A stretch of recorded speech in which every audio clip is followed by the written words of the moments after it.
नमस्कार, मैं योगेश राणा। उत्तराखंड की राजनीति में इस वक्त चर्चा के केंद्र बिंदु में तीन बातें बहुत अधिक है। पहली बात, बीजेपी उत्तराखंड में नेतृत्व परिवर्तन कर सकती है, यह बड़ी चर्चाएं हो रही है।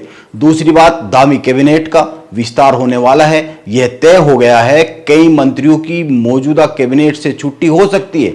5 से 6 नए चेहरे धामी कैबिनेट में जगह पा सकते हैं। और तीसरे नंबर पर जो चर्चा के केंद्र में है वो बड़ी खुसुर फुसुर के तौर पर है, उत्तराखंड सरकार के किस किस मंत्री की कुर्सी खतरे में दिखाई पड़ रही है।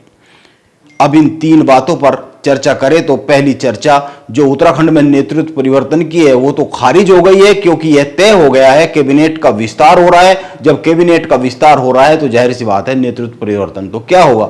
बीजेपी के प्रदेश प्रभारी दुष्यंत गौतम ने मुख्यमंत्री धामी की पीठ थपथपाई है। उन्होंने कहा है सरकार बेहतर कार्य कर रही है। बीजेपी के प्रदेश महामंत्री आदित्य कोठारी और प्रदेश प्रभारी दुष्यंत गौतम का कैबिनेट विस्तार पर बहुत ही साफ साफ बयान आया है।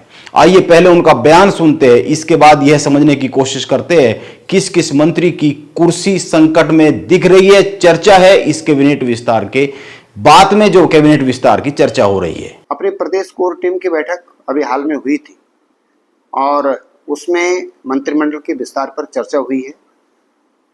कुछ प्रमुख लोगों को सरकार में दायित्व देने पर भी चर्चा हुई है और मैं समझता हूं कि यथाशीघ्र स्थानीय निकाय अगर पंचायत चुनाव से पूर्व मंत्रिमंडल का विस्तार भी होगा और कुछ प्रमुख लोगों को दायित्व भी सरकार में दिए जाएंगे। देखिएगा, तकरीबन चर्चा उस पर हो चुकी है और जब भी हरी झंडी ऊपर वालों की मिलेगी, ऊपर वालों के बैठकर जो भी वो निर्णय करेंगे उसको लागू किया जाएगा। सरकार बहुत बढ़िया चल रही है, अच्छी चल रही है, मजबूती से चल रही है धामी जी के नेतृत्व के अंदर। दुष्यंत गौतम और आदित्य कोठारी दोनों बड़े जिम्मेदार पदों पर बैठे हुए लोग हैं। इनकी बातों से साफ है मंत्रिमंडल विस्तार की पूरी तैयारी हो गई है। नए मंत्रिमंडल में शामिल नामों को फाइनल कर हाईकमान को भेजा जा चुका है। अब कोई भी बदलाव केवल केंद्रीय नेतृत्व के कहने पर ही होगा। शायद इसलिए उत्तराखंड सरकार के कई मंत्री और कुछ विधायक आजकल दिल्ली के बहुत चक्कर लगा रहे हैं।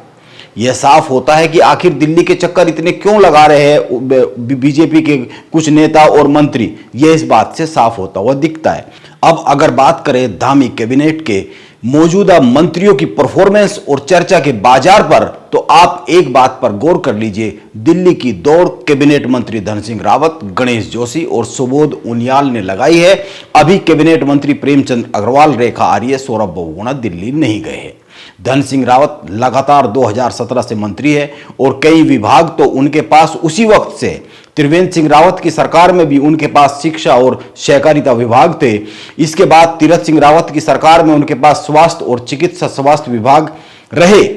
अब धामी सरकार में उनके पास स्वास्थ्य और परिवार कल्याण, चिकित्सा शिक्षा, उच्च शिक्षा, संस्कृत शिक्षा, विद्यालय शिक्षा और सहकारिता जैसे बहुत ही महत्वपूर्ण विभाग है।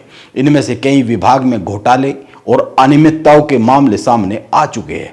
सहकारिता विभाग में हुई भर्ती घोटाले की जांच वैसे तो पूरी हो चुकी है, लेकिन यह जांच ही सवालों के घेरे में है। आप उत्तराखंड के सहकारी बैंकों में भर्ती घोटाले पर 2020 से लेकर अभी 2024 तक हुई जांच के बारे में तमाम मीडिया रिपोर्ट पढ़ेंगे तो बहुत कुछ समझ में आता है।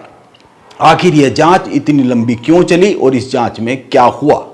हिंदुस्तान अखबार ने तो इस पर एक रिपोर्ट भी छापी है जिसमें फाइनल जांच रिपोर्ट पर ही सवाल उठाए गए हैं। जब 10 सहकारी बैंकों में भर्ती कराई गई तो फिर 7 में धांधली और 3 को कैसे क्लीन चिट दी जा सकती है। आप इस रिपोर्ट को पढ़ेंगे तो और भी कई सारे सवाल आपके जेहन में जन्म लेंगे। स्वास्थ्य विभाग में हुई नर्सिंग अधिकारियों की भर्ती में भारी अनियमितता और बाहरी लोगों के फर्जी प्रमाण पत्र बनाकर नौकरी पाने का मामला भी बार बार चर्चा में आता है। इसके साथ ही उत्तराखंड में बदहाल होती स्वास्थ्य सेवाओं के कारण धामी सरकार को बार बार असहज होना पड़ता है। अब उत्तराखंड में लगातार 7 साल से बीजेपी की सरकार है। उत्तराखंड की जनता ने लगातार दूसरी बार बीजेपी को प्रदेश में सरकार बनाने का मौका दिया। इसके बाद भी उत्तराखंड में हेल्थ सेवाओं की बेहाली किसी से छिपी हुई बात नहीं है। माना तो यह भी जा रहा है इनमें से कई मामलों की चर्चा प्रधानमंत्री नरेंद्र मोदी तक पहुंची है, उनके संज्ञान में मामले आए हैं। इसीलिए बार बार चर्चा होती है कि इस मंत्रिमंडल विस्तार में धन सिंह रावत की कुर्सी पर तलवार लटकी हुई है। अब कुछ ऐसा ही हाल कैबिनेट मंत्री गणेश जोशी के विभागों का भी है। गणेश जोशी के अधीन आने वाले एक विभाग में व्याप्त भ्रष्टाचार के मामले की जांच तो सीबीआई कर रही है, उद्यान विभाग में करोड़ों के भ्रष्टाचार के मामले की जांच सीबीआई कर रही है।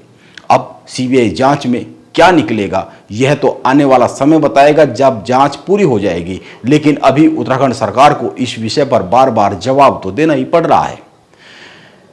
इसी तरीके से वन मंत्री सुबोध उनियाल के खिलाफ भी कभी बीजेपी के विधायक ही धरने पर बैठ जाते हैं, तो कभी अल्मोड़ा में लगी जंगल की आग और इसमें कई लोगों की जान जाने की जो बात है, इस मामले में वन मंत्री की कार्यक्षमताओं पर सवाल खड़ा हुआ है।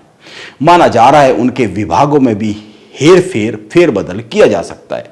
कई नए चेहरे मंत्रिमंडल में शामिल हो सकते हैं और जब कुछ नए लोग मंत्री बनेंगे तो पुरानों के विभागों में बदलाव होता है, यह जाहिर सी बात है। इसीलिए अच्छे विभागों को अपने पास रखने के लिए भी दिल्ली की भागदौड़ हो रही है, यह माना जा रहा है और यह समझा भी जा सकता है। उत्तराखंड में मुख्यमंत्री की कुर्सी संभालने के बाद पुष्कर सिंह धामी ने उत्तराखंड की जनता से जीरो टॉलरेंस की सरकार देने का वादा किया। यह वादा वो कई बार दोहरा चुके हैं, इसीलिए बार बार सवाल उठता है जिन मंत्रियों के विभागों में अनियमितताएं और घपले मिलते हैं उन पर एक्शन क्यों नहीं लिया जाता है। अब मंत्रिमंडल विस्तार के वक्त एक अच्छा मौका हो सकता है, उत्तराखंड की जनता को एक बड़ा संदेश दिया जा सकता है। हो सकता है मुख्यमंत्री धामी इसी दिशा में सोच रहे हो। वैसे भी यह जो चर्चाओं का बाजार गर्म है, यह मंत्रिमंडल के विस्तार के बाद ही ठंडा होगा, ऐसा माना जा रहा है। इसीलिए मंत्रिमंडल का विस्तार, उसमें कौन नए चेहरे शामिल होंगे, किन चेहरों को एग्जिट प्लान किन मंत्रियों के लिए हो सकता है, यह जब घोषणा होगी नए मंत्रिमंडल के, यह सामने आने ही वाला है। नमस्कार, मैं योगेश राणा।